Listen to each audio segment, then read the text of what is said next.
Well, first it was Fast and Furious. I think Fast and Furious, already just seeing it on the big screen, that every single person on earth literally saw my car, was something incredible, and we couldn't believe that this was going to be what's actually happening. And it did change a lot, because I was in China when it happened, and we were launching the Lykan in China during the same week of the movie that came out. And if you see, we have a picture. We had 1.6 million people around our stand. 1.6 million people, not a joke. Huh?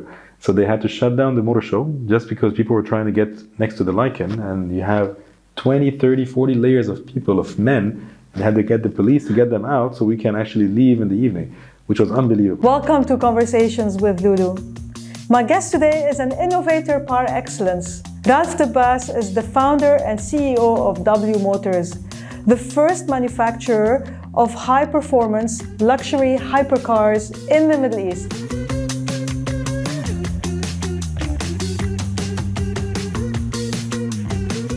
Ralph, welcome to the show.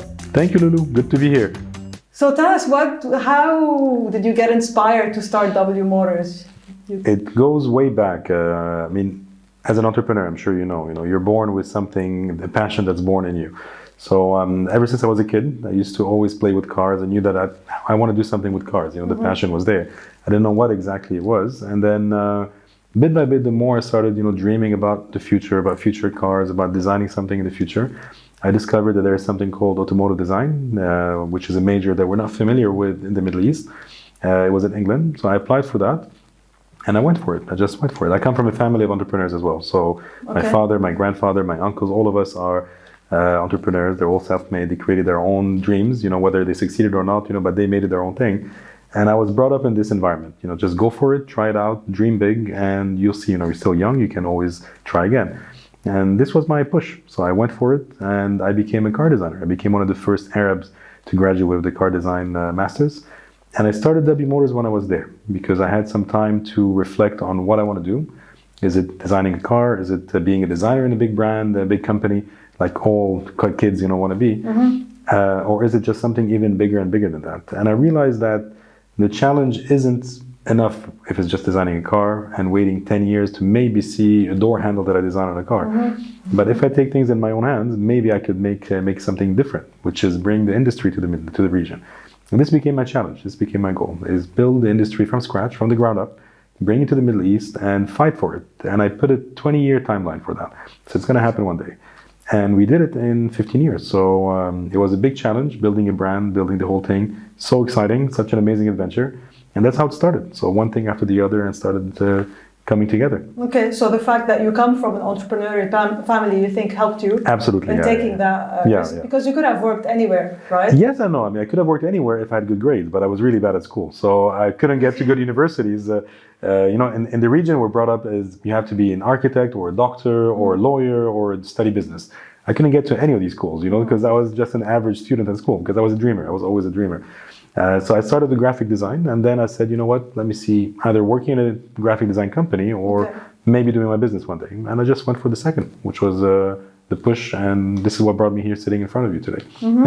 So you started with the car first, right? Yeah. Your first project was a car. Maybe can you tell us a little bit about it and how did that vision sort of evolve over time? It started with making... With an amazing car. It's a great car, the Lykan HyperSport, which was the first Arab car. So this is the label. It came out, so we started building it in 2008, started designing it in Lebanon. I had a small office in Lebanon. I had two guys with me. This was our company, back then. And we started designing a car and working to try to get some funds, left and right. When I say funds, just a few $100s from here and there just to pay for engineering software and stuff. And bit by bit started, getting attention from people around me. And when was that? 2008, 2009. Okay. So this is when I started the business. And then 2010 was my first trip to Magna Steyr. Magna is the largest engineering company in the world.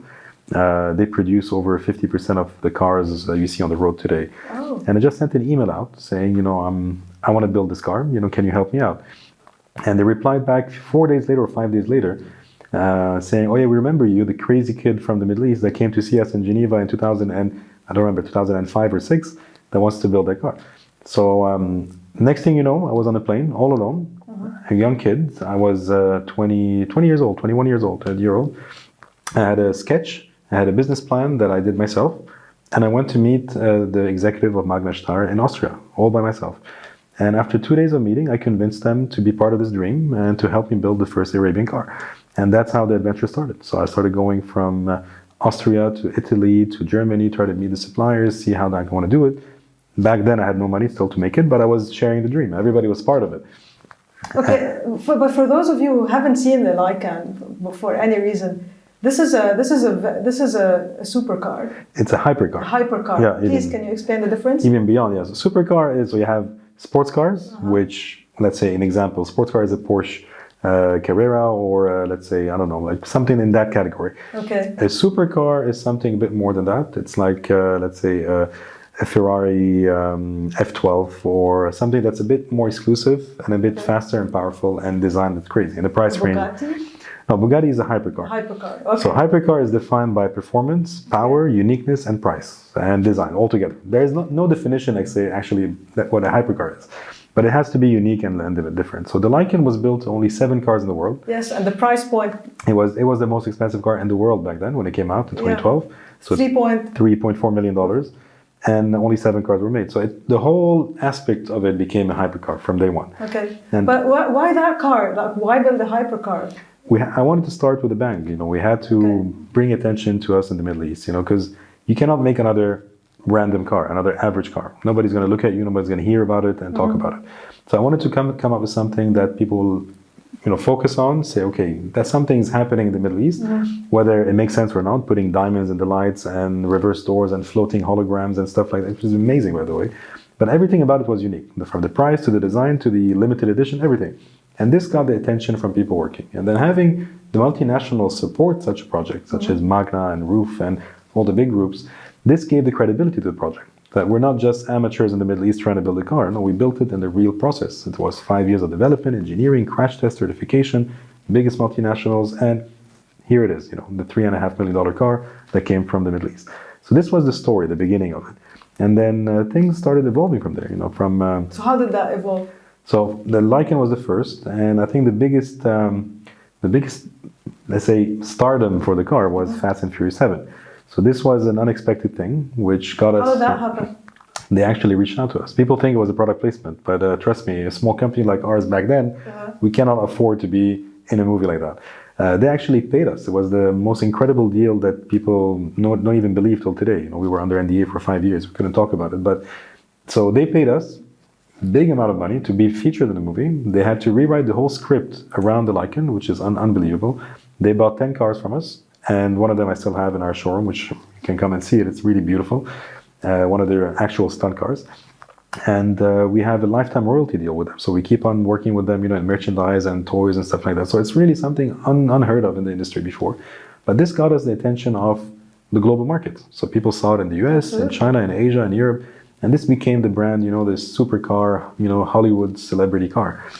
And it got us the access to all the international shows. But you only have 7 of it, right? 7 were made back then, from 2012 till 15. You don't plan to make more? No, the Lykan only 7. This was limited to 7. It was designed 7 in Arabic, which is the V. Okay. You can see it on the car. Each one is numbered 1 to 7. Number 0 is also, we have number 0 here in our showroom, which is beautiful, besides the Fast and Furious. But after that, we launched the Fenyr, which was the more affordable car. So we went down. While other companies were actually launching entry-level cars and going higher and higher, we did it the other way around. Affordable, it's still... Okay, it's still $1.6 million, but it's produced to 100 cars. It's more performance-oriented, less, let's say, collector, you know, no more diamonds and stuff. That's really something you can drive and enjoy and take it to a racetrack every day. It's an amazing, amazing car. And this got the attention of a different niche of people. So the race drivers, the collectors that want to drive, you know, something that we weren't familiar with. And we started getting into that world, going to races and going to Goodwood and Fuel Fest and all the big international events. So this was a different aspect of W, moving from luxury to performance and sports, which is great. This is a supercar, by the way, not a hypercar. So if you want to put it in that category. And then we said, you know what? There is a niche for us to start to grow even faster. And that's where we realized that our business was mainly focused on the key collectors around the world, which were able to pay $1.5 million to $3 million on a car. But the company cannot grow like that. You cannot make money or sustain a business and, you know, have growth in a business if you don't generate revenues from elsewhere. You cannot wait a year to get a car produced, and it takes a lot of time to make a car. And that's where we started becoming the only, and I believe till today, automotive consultancy coming from the Middle East. So we're offering our services to OEMs, third-party businesses, governments, private clients that want to design and build something. And this we saw a big niche in Asia. So we started going into China and getting big clients from there. And we ended up signing some of the biggest deals in consultancy to produce mass production electric cars in China until now. And these are deals that generated the growth that the company needed. So we grew the team, we grew our services, and generated revenues that got us to where we are here. So this was the beginning of the shift, let's say, that we saw we don't have to focus only on W. W is the brand, but our services is what we need to focus on. And then many more things, which I'll tell you about as well now, if you want. Yeah, I saw that you have a huge project with the Dubai police as well. Yeah. This started as a joke, to be honest. Okay. It's not as a joke, but over coffee, Did with... they reach out as well? And they said, this can was... you build us a super police car? This came initially from a company called the Safe City Group in Abu Dhabi. So Safe City is a provider for the government for services, security equipment, cameras, softwares, anything, command centers, everything. Okay. And they came to W in 2016, so it was a while back. And we were joking around, what if we build together, a crazy looking car that has everything inside. So it's a command center, but in a car. And then a joke became a reality. So a few months later, we had a contract with them, with the big guys in Abu Dhabi to push this project forward. And we built the first prototype, which was a fully functioning car that had anything you can imagine. Crime prediction software, the driver behavior, plate recognition, facial recognition, commands, everything inside the car. Drones that fly off from the roof. And the Dubai police saw the car, and it was during the week of Ghiath. So you didn't have a client for it? No, our client was the Ministry of Interior in Abu Dhabi, was Safe City and was going to Abu Dhabi. Okay. This was the initial client, let's say, or the target initially from Safe City. But when we saw that Dubai took it, and they took it to Ghiath in 2018, October, supposed to be for a week. So they put the Dubai police livery, they took it there, and then they were supposed to give it back to us so we can go and continue our sales tour, with this car, with the clients that we have in mind. But they didn't expect that the first day of a Dubai event, you have His Highness Sheikh Mohammed that will come in. So Sheikh Mohammed comes in and he sees this big beast. It was called the Beast back then. And he sees the beast parked at the entrance of Ghiath, and he sits in the car for 10 minutes wondering what it is. The next day, Sheikh Hamdan, the Crown Prince, comes in and he loves the car and he says, you know what, we need to name the car Ghiath. So he named the car Ghiath. What does Ghiath mean? Ghiath is the name of his falcon, which is the savior. So they named the car Ghiath, and immediately they changed the name to Ghiath. It became a Dubai police project. And the third day, Sheikh Saif, the Minister of Interior, comes in and he sees the car again and he congratulates Dubai police on the initiative to push the Ghiath forward. And that's where we started. We signed with the police, started doing the workshops, development projects. And the car was supposed to be produced in Europe for the first batch and then come back here. But COVID helped us to reshift the whole plan. Okay. Because we couldn't travel, we couldn't develop, we had deadlines, we had contracts to deliver. And we decided last year, during COVID, to shift the manufacturing to Dubai and start building the cars here. And the cars, fantastic. So you're creating a whole new industry. And that's what we did. So the cars that we see on the roads were actually technically the first cars ever built in the history of the UAE. Every single component was built here, locally. So local supply chain, either in-house or within a supply chain that we built and we trained. Labor that we got from the street. They had no experience by building cars before. We just got them, trained them for a few months, and now they're working with us full-time building cars. So it was an incredible experience, going to universities, getting students, getting fresh graduates, people who worked in kitchens, we were working on cars. So we literally changed and shifted the whole way we built cars, and it worked. We delivered the beautiful cars to the police, which are driving on the roads now, and they were proud to say made in UAE for the first time. So you have a specific capacity now that you can produce? Yeah, I mean, now this is a temporary factory we built now, which is where our new HQ. You are building a new one. Yes, the new one is supposed to be ready as well in 2021, beginning of 21. We pushed it till now, so Q3 2022. Okay. So what would be the capacity? Would this build only the Ghiath? No. The new factory is our new HQ, which is massive. It's a beautiful factory that we built. First car factory in the Middle East as well, of that scale. So we're producing 500 cars on a production line of police vehicles, plus you have EVs, autonomous cars, buses, supercars, hypercars, design centers, engineering center. We have a cinema to teach the culture of cars. People can go and learn about the history of cars while they're there. We have 2 restaurants opening, a burger place. We have a showroom, an R&D center. It's an amazing. It's a dream come true. That's what I wanted to build. It's a campus for people to come and explore their passion and start building their projects. Not only for us, but anybody that wants to have something to do with cars, they can come and enjoy it. That's amazing. Yeah. I mean, you can imagine how many people. I mean, did this degree even exist here, car design, in our region? No. Automotive design never existed and still doesn't. So we partner now with universities that we know. So like Sharjah University, American University of Sharjah, RIT University, and many others that we're very close to. And we're trying to put in a program in place to start training the students under the program they want to create, and then build the academy within the W campus to become an officially accredited academy in the next few years, and start graduating students with the top designers to come and teach them, and start coming out with automotive designers from the Middle East for the first time. Yeah. Wow. Cool story. That's very impressive. Thank you. So okay, I think a question here. How did you fund all of this? I mean, this is a massive project. It is, yeah. From building the cars initially to branching out into different verticals. I mean, you said the consulting had to pay some of the bills, but can you maybe take us through the initial phases of getting this off the ground? You'll be surprised if I tell you that a 15-year-old company is organically funded since day one. We never got a round into the company, not even A series. So it was really unheard of as a company that grows that much to become where it is and potentially going to the public markets, very soon. But we had, of course, some seed rounds at the beginning. One of them is a friend of mine that joined in the beginning of the company, so in 2011, 2012. Still a shareholder in the company, so he helped create, let's say, a seed fund. Okay.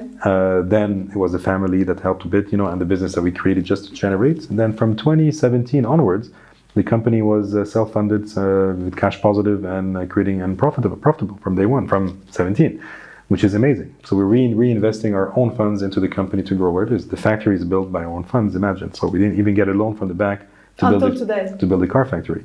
So this is unheard of, having a car company that has zero loans and zero leverage with the banks. So this is something that's quite amazing. Now, the reality of things, if you look at it, in details, in 2013, we did have a very small round with a Lebanese bank, which is also having, the support from a Lebanese private bank to invest in W Motors as a fiduciary for 4 years, which we bought back in 2017. It was also unheard of to see somebody support a company like that. Was that part of the 331 circular? No. It was FFA private bank back then. They had the fiduciary rounds, and it was good to have the support of a bank like that. Now the amounts that we're looking are very different than what we had before, but it's good to see that there were these small support that came in, and then we grew to where we are. Because, I mean, when you think about automotive companies, I used to work for Daimler Chrysler when I first started my career here. Yeah, really? Okay. Yeah. So I've driven Unimog. Do you know Unimogs? Those big trucks. Oh, you're kidding? Oh, wow. Okay. Yeah. So so when you think about automotive companies, you think about massive companies, R&D, manufacturing, production, all of that. So it is really fascinating what you've built. Thank you. Without the hundreds of millions of dollars.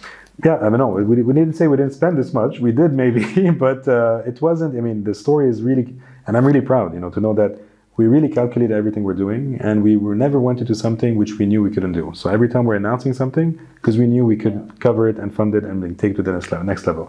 But there's so much happening now at this stage in the company that we needed to find, a different way. So it's impossible. So you focused on profitability, though, from the beginning. Profitability because our volumes are small, and that's the reason why we succeeded in doing that. We didn't produce 1 million cars to start making profits. We made 7 cars, then we made 20 cars a year, then we made 50 cars there. Started adding up bit by bit to reaching to where we are. But last year we did, 2021, we did a convertible bond in Vienna, which we listed in Vienna. And this was the first time also that a private company from Dubai lists a convertible bond in the public market in Europe. This was also. And how much did you raise? So it's a $50 million bond that we did. We didn't. 15, 1-5. No, 50 or 50. 50. We got Julius Baer that invested from their own books in Zurich right away, and it was also a nice stamp to the company to say Swiss banks, also validating projects in the Middle East and supporting us for growth. So this is where now at this level we're trying to get the funds bit by bit to reach it to where it should be.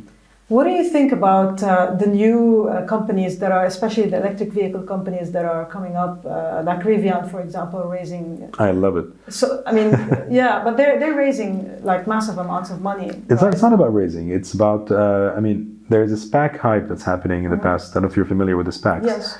So it's been happening for decades, by the way. And the hype happened during COVID, you know that. So all the companies were jumping on the occasion to try to get access to capital quickly. Yes. But yet they're still putting some crazy valuations because they're looking at projections that are uncertain. And if you look at most of the companies that went public, especially in the EV sector, they had no products. They had a team, they had an R&D team, they had a prototype, and they said, maybe in 2026, we will sell 100,000 cars, and the money we're going to raise is going to help us build the car. Everybody's clapping. They look at their multiples in 2026. You're worth $50 billion. Everybody's saying, yeah, great. And they go, they ring the bell. And they cash in billions of dollars. Yes. Now, this is great today, but wait 4 or 5 years. If they don't deliver a product, sustainable. It will go down. I mean, if they don't deliver a product as a company, the stocks will go down, everybody. So now people realize that this is happening. And the SEC is putting a lot of focus on, wait a second, don't look at 5-year projection. Let's look at what's happening. SEC is looking at regulating SPACs. And it's going to happen. It's going to happen this year. I think a lot of them have gone south. And the reason is now they're looking at actuals and near future projection, which things that are tangible, no longer intangible. And now this gives a bigger security for companies like us, which are 15-year-old. We have products, we have sales, we have contracts, we have guaranteed projection because we know where we're heading and we have contracts in hand. So people want to see companies, I'm not saying we're the perfect scenario, but like W Motors that have shown a track record that they can make it. We saw the example of Anrami, we saw Swivel that went as well a few days ago. Yes. So these are examples that are real, that are tangible, that have revenues. And we need to see more of that. And this gives you a more realistic valuation. So to go back to your question on the EVs, valuations are ridiculous. They don't make sense whatsoever. But that's an opportunity for you, wouldn't you say yes so? Yes and no. An opportunity because you think that higher valuation is better. It's not the case. It's not that. You have a product, as you said, it's a 15-year-old for that case, yes. For that it is. And it is a good chance, for us also to follow what's happening now in the region, to start taking these companies internationally. And maybe it's going to happen. Because would the vision be, producing more cars? Because you said... Yes. Not mass cars. We're not going to reach mass production. Our business line is going to reach 1,000 vehicles a year in the next few years. Okay. And then duplicate the same model globally. So we'll have the same facility we have here in the US, in Asia, in Europe, and start catering for the needs of the either government or private, but with localizing production in different territories. And this will get you a higher volume, but still be a smaller company that you can control.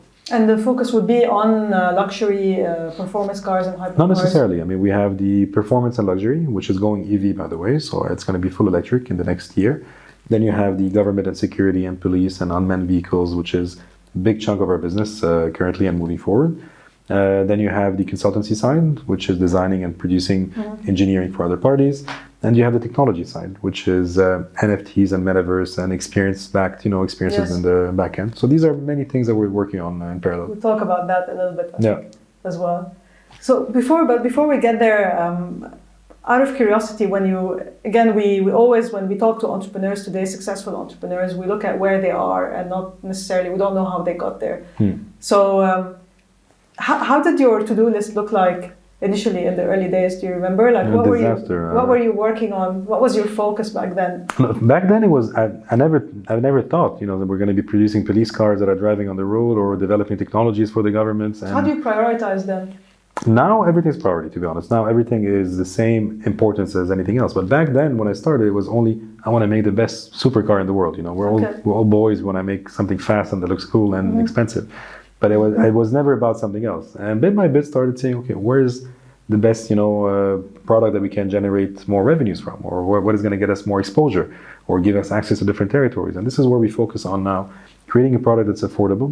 The Ghiath that we created is the first nearly $100,000 car, which is amazing to have a product like this so affordable and they have so much tech. And this is getting the attention of the international market, saying in the US, say, okay, we pay that much for our police cars and we have a camera inside.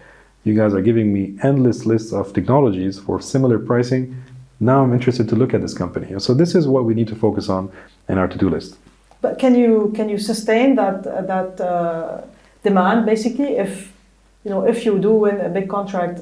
Listen, if demand comes, that's a problem you need to. We will face it once it comes. But still, our volumes are not. We're not talking tens and tens of thousands. So even if demand comes, you're still going to be able to manage to deliver either from here or from different facilities you can set up very quickly. And today, how does your to-do list look like as the CEO of the company? What are your kind of main focus areas? I think it's a bit difficult to say, because you have government deals happening at the same time. So we have to make sure that the deal goes through, in the best possible way. Then you have to produce the cars, also have to follow up on the production of the cars. You have the technology partners, you have the supercars that we produce still in Italy and here.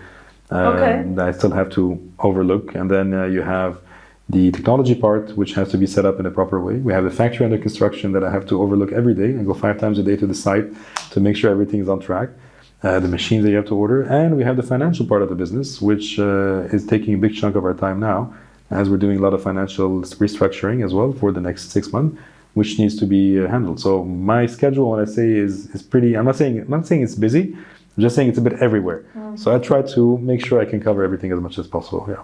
So if you had to distill, basically, if you had to look at your experience over the past 15 years and think about some of the most pivotal moments for your company, what were they? There were many, many moments that you think, okay, this had to happen for that other thing to happen. Yeah. And everything ends up being a chain, I mean, it's a butterfly effect, You can't say that this was a pivotal moment that led me to that. Maybe something else would have led me to something else. I think something that happened and you said, okay, this is going to change things. Well, first it was Fast and Furious. I think Fast and Furious, already just seeing it on the big screen, that every single person on earth literally saw my car, was something incredible, and we couldn't believe that this was going to be what's actually happening. And it did change a lot, because I was in China when it happened, and we were launching the Lykan in China during the same week of the movie that came out. And if you see, we have a picture. We had 1.6 million people around our stand, 1.6 million people, not a joke. So they had to shut down the motor show just because people were trying to get next to the Lykan, and you have 20, 30, 40 layers of people, of men, and had to get the police to get them out so we can actually leave in the evening, which was unbelievable. Wow. So this was a point where I saw, okay, maybe something is happening and we're doing something right, over here. This was the first, if you want. Then everything else, really, it's what we're doing as an adventure is incredible, because we have fun, we work really, really hard. But at the end of the day, when we see our cars, it's not a trade show. We take our cars to a racetrack and we race with the biggest celebrities racing over there, and people are admiring your product, and they're sort of touching it, they're feeling it, they're driving it. This is the biggest, validation that you're doing something right. So just to be able to access these kind of events shows you that you're on the right track for it. So many things happen. I can't put my finger on only one. Yeah. So you've built, W Motors is a, would you call it a luxury brand? No, it's today, define when. Okay. So if you're on W Motors in 2012, let's say, was a high-performance luxury manufacturer, luxury car manufacturer. W Motors today is a technology mobility provider. So we're providing mobility solutions, and regardless whether they are on 4 wheels, 2 wheels, flying, landing, doing whatever you want, that's what we're doing. Okay. Are there any learnings from building a brand? Because you've built a global brand. Yeah, right? yeah. It's so. Are there certain things that you had to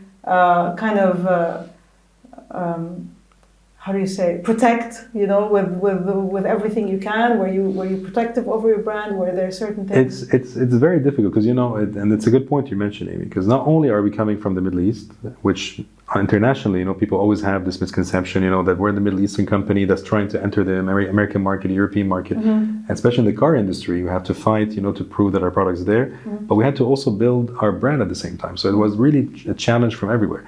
Now the branding part of it was my wife was in charge of that, and she still is.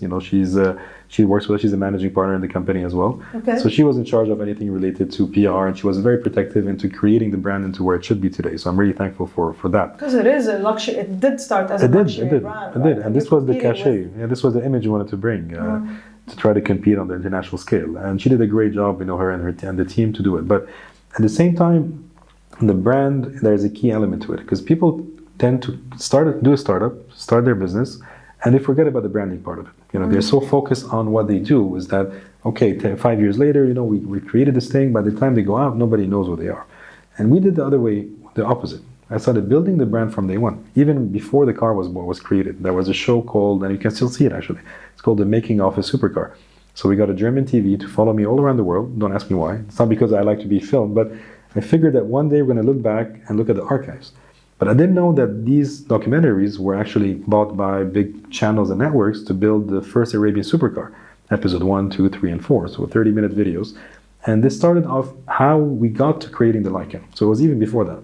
Okay. And this got the attention of Universal. This got me to Fast and Furious, and this got me to everything else because they saw what's behind the scene. And this created the brand awareness even before the brand was created.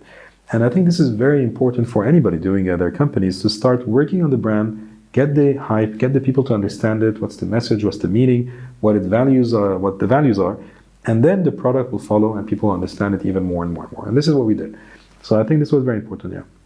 So now you're taking the cars, the physical assets into the virtual. Yeah, So yeah. you're going into the metaverse. You told me that when we spoke last time. So Yeah. what are you doing? That's amazing. So we announced it last year. Everybody in the room thought I was completely crazy, which I always get this reaction, but it's normal. But this time they took it one step further. Like, this guy is gone. So today, what we're seeing with the NFT world is that most of the people now people are getting more educated on that, which is great. But before that, the NFTs were just these gimmicks that people are just spending money and tokenizing them and getting, I don't know. And nobody understood what's the point. Spending CryptoPunks and Bored Apes and yeah, people spend $60 million on I don't know what, on a Beeple thing, and yes. so it doesn't make sense anymore. And we saw an opportunity for us to actually enter that world, but offer something that had a meaning or an experience that had a meaning. So you're not buying only the NFT, you're buying the experience when you're doing that. Okay. And as an automotive brand, we want to leverage on the recognition and the global presence of W to try to bring in the followers we have and try to tap into this $2 or $3 trillion that's sitting in the crypto world.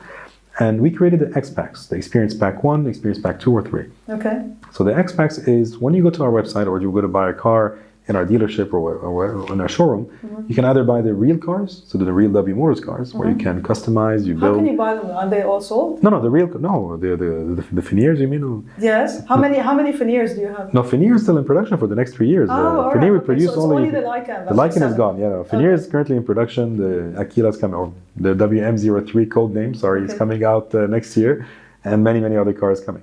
So you can customize them, you can buy them, and you can drive them home. The X-Pack 2, or sorry, the W Motors 2, W2, is where you can actually enter the virtual world. So you go into the X-Packs and you have a selection of endless designs that you can choose from. You know, like So you create your own car? You don't create. Our designers are actually feeding the section with the cars every week. And the cars are different performance, different designs, different specs, different pricing, different whatever it is. And you choose one, you buy it as an NFT, and you buy this car. You become the owner of that design. You're the only one in the world that owns that design. And then what you do with it, you plug it in your virtual garage, which is a VR garage, and you start building your collection of cars in the virtual world. But instead of just having it there and looking at it and smiling and clapping that you have it, what we're doing now is open source video games where you can actually take it and plug it in a video game and go race with it with your friends, show off to your friends, oh, this is the car that I own. Oh, that's It's amazing. not a car that's already in the game that everybody can drive. So partnering with existing game Existing developers? game, exactly. And you can actually enter the game with your car, race with it. The more races you win, the more tokens you get, the more value it's going to get. And you can trade it later on as a car that's getting a higher value as a classic car or something like that. The second pack is X-Pack 2, which is one step further. It's the same concept. You buy the NFT, you put it in your virtual garage, you race it with, but we deliver to your home a real-life simulator of the car. So you get delivered to your home a simulator that gives you the real experience of driving the car with the G-force, with the wind, with everything, with the real cabin interior. So you're actually driving the car indirectly, but you're sitting in your living room. And it gives you one step further to reality. And the last pack is X-Pack 3, is us as a company, once a year, we will actually choose one design and we will build it in real life, a real car. And this car will travel with us around the world to all the tours that we do. So by buying the NFT, you have the design, you have the simulator, and you get access to 8 tracks a year around the world. Where if you say, you know what, I want to drive it, I want to feel the real car. You just go on a plane, meet us in Fuji in Japan, drive the car as much as you want, and then come back to your home, and you get the full immersive experience from virtual to physical in one experience. So this is something that we're trying to build, and we're doing it at the moment. And it's going to grow into many different things in the metaverse, gatherings, motor shows, e-marketplace, etc. You know, you're talking, and you remind me of the saying, like sometimes with entrepreneurs, when you go and pitch an idea, and they say, well, you know, X company can do it super quick, and Y company can replicate it very quickly. But then, you know, if I hear you, you're doing so much. Like why isn't Daimler doing this? Why isn't Porsche doing this? It's amazing. They're all going to eventually do it, but why aren't they? But you are. And, yeah, we are trying to. Fascinating. Yeah, and we always want to try to be Why did you decide to get into that? Like, how did you see that as an opportunity? Listen, I saw that there's a big community of followers that we have at W. They're always following our video games because we're in all the video games around the world. So all our cars are everywhere. And my son is always playing with the Lykan, and he sees a lot of things. So when I saw that there is a big following for the brand on the virtual world, we realized, what if we give them something beyond just driving a car that anybody can drive? And the idea started like that. And when I saw the hype of the NFTs and the hype on the blockchain, and it became a tangible idea in our mind, and said, you know what, let's push for it. And we always want to be the pioneers in the region or pioneers around the world when it comes to creative ideas. Whether others will do it, we welcome them with open arms, and maybe they can do it better than us later on. But we want to start somewhere and try to get, try to take it all the way through. How big is your team? So we're nearly 100 people here in Dubai, and we're going to grow to around 250 by next year with the new factory. We're a very small company, yeah. With everything that you're doing. Yeah, and people don't believe it when they see what we have, what we create, let's say, and achieve, and how our company is growing with such a team is incredible, really. So our team is really, they know how to do everything. Trust me, this is the best part of our team. So if I had to ask you, like, what are the one or two things that you think make your company very successful? Well, one, the passion that everybody has. That's a key thing. And this is a new thing that we also made sure a few years ago. During COVID, you saw all the companies had challenges, including us and everybody else. So we had to shut down locations. We had many offices in Dubai. We had to take, our precautions to grow the business to where it is. And we realized that many of our employees didn't care. They didn't care if the business went bankrupt or grew or we did well or we went out of this COVID situation or not. They just wanted to have their salary at the end of the day, and if you're one day, late, then all hell, is, we cannot say that on the, or, all the problems will... Say whatever you like. Okay. This is a podcast. All right, cool. So we realized that, maybe we should revisit, who's working for the company, and we should revisit, the spirit of the company and the passion behind it. Because if these people have been with you for years, just make such a fuss, because you're telling them, I'm not going to pay you today, I will pay you tomorrow. There's something wrong in what's behind it. So we made sure that everybody working today at W is really working with passion behind it. And the biggest validation was what I saw when we built the police cars. Because we built the police cars in 90 days. We built 10 cars for the police, 100%, first time ever built here in the region. We set up the factory, we got the machines, we trained the people, we got the supply chain, 90 days the cars were on the road. Does it sit on a chassis of another car? Or? Yes. These sit on the Nissan chassis. Oh, okay. And but still, we're building 650 parts, designed, engineered, and built all together, exterior and interior, which is unbelievable. And when I saw how it was built, and I saw how excited they were to build it, my team was working 3 shifts, 24 hours a day. We didn't shut for 3 months, 24 hours a day. We had the head of engineering, the engineers, the new graduates, the interns sleeping at the office week after week just to make sure that they can finish what they're doing. And we weren't telling them, we told them, 7, 8 p.m., go back home. They were there night after night, and then we realized that they're not doing it for me, they're not, or for the salary, they're doing it really because they want to do it. And we did it. And just getting this kind of environment and this kind of thrive and push is unreal. And I think we are in a rare position as a company to have such people working with us. And this is the key thing for the company's success. Okay, and you said your wife works with you. She's a partner in the company. She's a managing partner. That's great. She's amazing. And I cannot do it without her, honestly. So you make it work. Listen, there's different opinions about it's not easy. No, of course. It wasn't easy at the beginning, let's say, not because of her or me, because we were in different locations where we were more in an office location, in Business Bay, one of our offices, or in JLT before, where it was a bit of a mix. So we were seeing each other a lot, and it was who takes a decision on what. So which is normal in every single company. But once we made sure that the company grew a bit more, and then we moved to much bigger locations where it was separate. She was in charge of her department, which is making sure that everything runs smooth, operations and HR and marketing. I was traveling a lot. I used to travel every day. I was 360 flights a year before COVID. Wow. So it was unbelievable, the lifestyle I had. So I used to see her when I could, but I knew the company was in good hands with her here. So it was a good way to get the trust as well to build and to have our distance indirectly from work, but still be close at home. Now we have this beautiful relationship at work, and she knows this is what she does, and then I don't even get involved at all. I don't even ask what happens there because I know she's doing it the right way. Yeah, I personally think it's great to work with a spouse. Yeah, it's amazing Because it's someone that you can supposedly trust. trust. You can trust, yeah.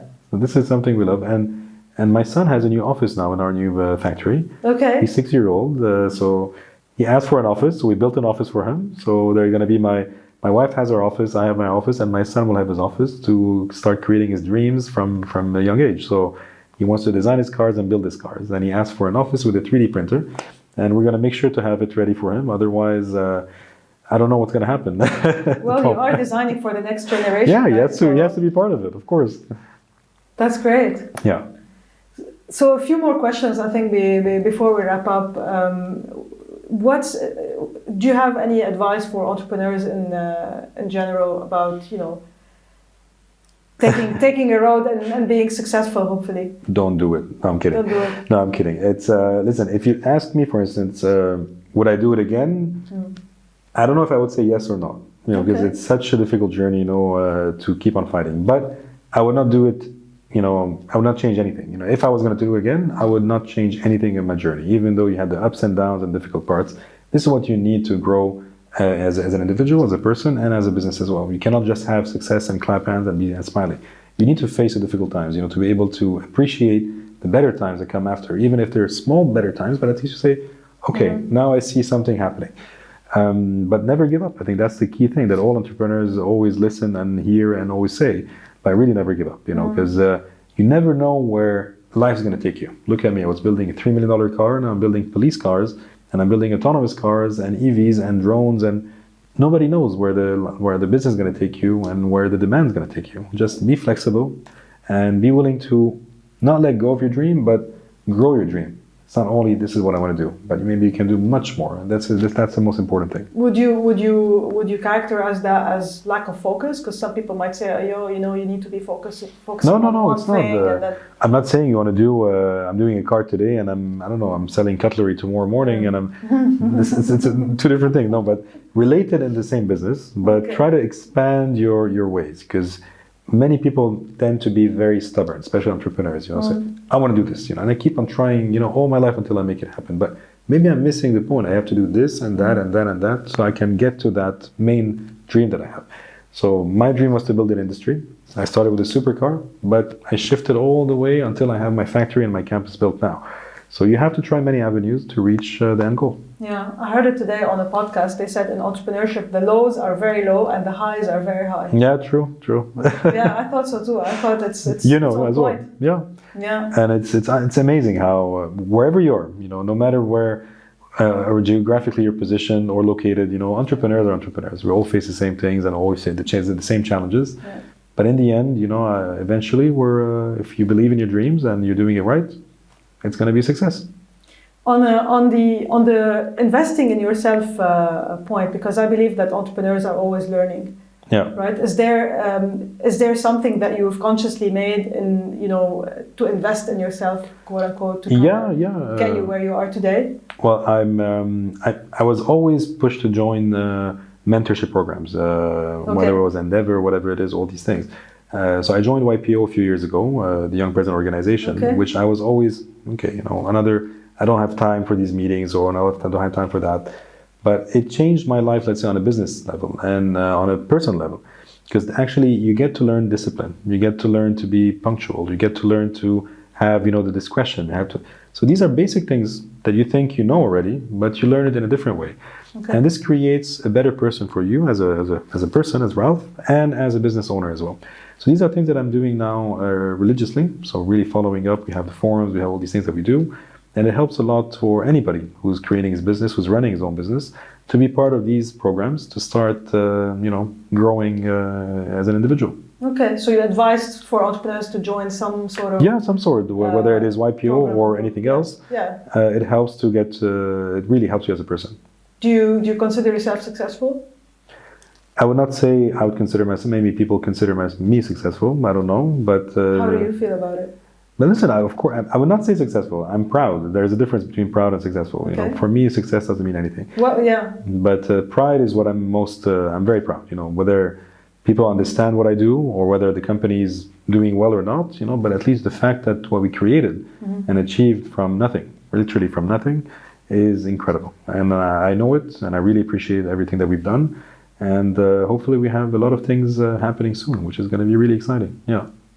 Well, it's so great to have you. Thank you. Thank you so much for taking the time. I love to hear your story, and all the best for the future. Thank you for having me. And hopefully next time when I come here, or maybe next time we can do the podcast in our new factory. This will be cool. You see cars being produced while we're talking about the cars. That would be done. Done. Thanks, Lulu. Thank you. Thank you so much for tuning in to this episode of Conversations with Lulu. If you'd like to know more about W Motors, you can visit their website, wmotors.ae. You can also visit the show's website, conversationswithlulu.com, or you can reach out to me on all social media platforms at the handle Lulu Khazin. Don't forget to subscribe on YouTube or wherever you get your podcast to get the latest episodes. If you're enjoying the show, we'd love to hear from you, and please do give us a review. See you soon.